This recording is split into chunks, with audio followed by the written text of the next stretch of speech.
Good morning. Coach, thanks for joining us on the call. If you would take a minute to tie up last week's game against UCF, please, and what you expect to see Saturday as you head to East Carolina. Yeah, disappointing loss.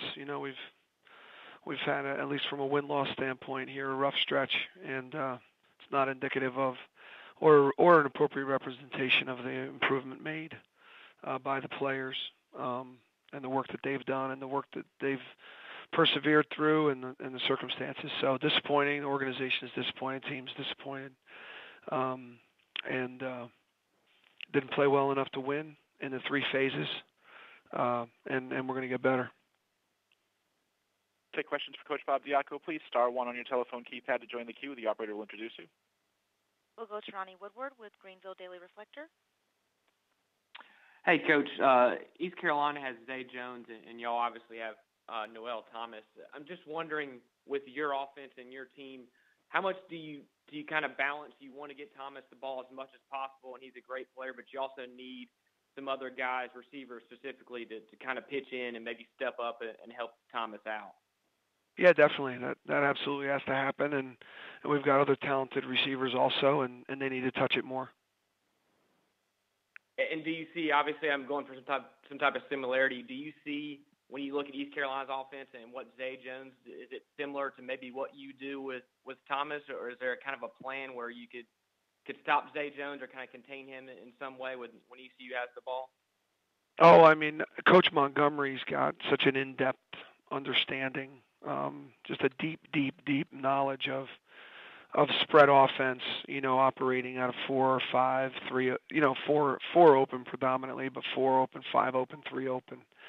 So, you can see just a more detailed, more comprehensive attack than at this point where we're at in our program when we do that stuff.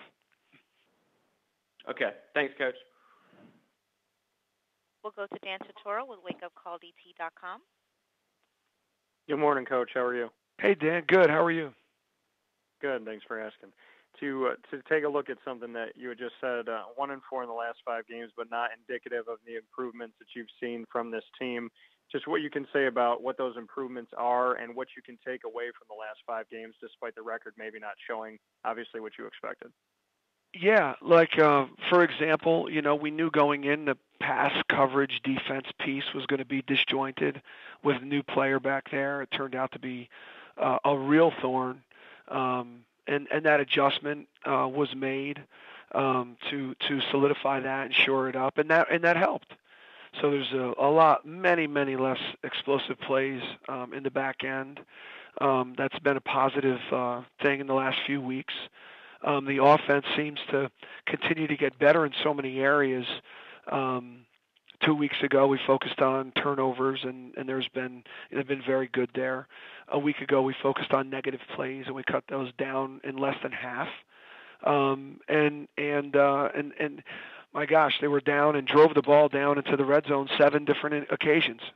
Unfortunately, we scored 1 touchdown inside what I would consider to be the 22-yard line.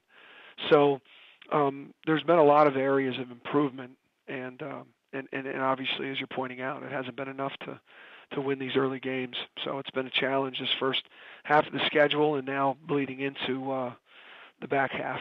So when you look at kind of what your message is to the players, your coaches, and the institution at this point about your plan and about the fact that there are improvements and that you do see steps being taken forward, what's kind of your message when you sit down and you speak with the team and the institution about kind of where you're going from here?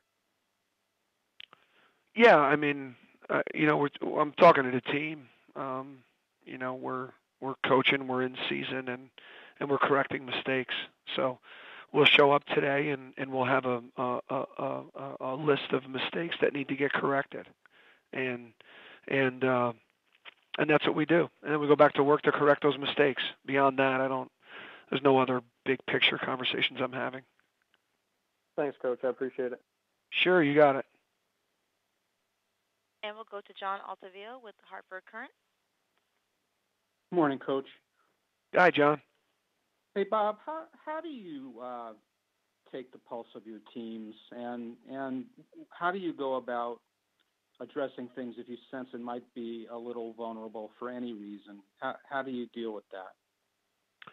The second part of I didn't hear the one word in the second part of your question.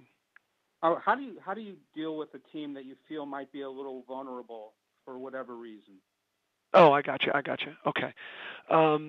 Taking the pulse of the team is, when you're close, you kind of create this one unified mentality, so you all kind of feel the same. So how you feel, if you're in lockstep with the team, they typically feel the same way. So we all kind of feel the same. But you can cross-check it and vet it just through connection and communication. So, you'll see it and be sure you're present in the athletic training room and the equipment room and academic department. And I mean, these are all areas that the dining hall, where if you're out of alignment, you might see manifest itself in those spaces. In terms of addressing, the energy of the team, you see mistakes, and until those mistakes are corrected, we can't necessarily talk about, there's no sense in having some philosophic conversation if, you've misfit a play. We need to address why the play was misfit. Did you not clearly understand? Did we do a poor job communicating? Does it need more work? So there's and 10,000 other questions. So, we see the mistakes, we correct the mistakes, we work in a way that we understand we're all in this together. And, if you love football, intercollegiate athletics, and you love American football, you're going to bring the same energy every day. So, if that's conditional, if your love is conditional based on what you get versus what you give, then you might be kind of a roller coaster. Those guys aren't accountable anyway, whether they're coaches or players. So that's where we're at today. Thanks for that answer, Bob. I appreciate it. Sure. Coach, we thank you for your time today. We look forward to hearing from you again next Monday. Thank you. Bye-bye. All right. Coach Bob Diaco from UConn.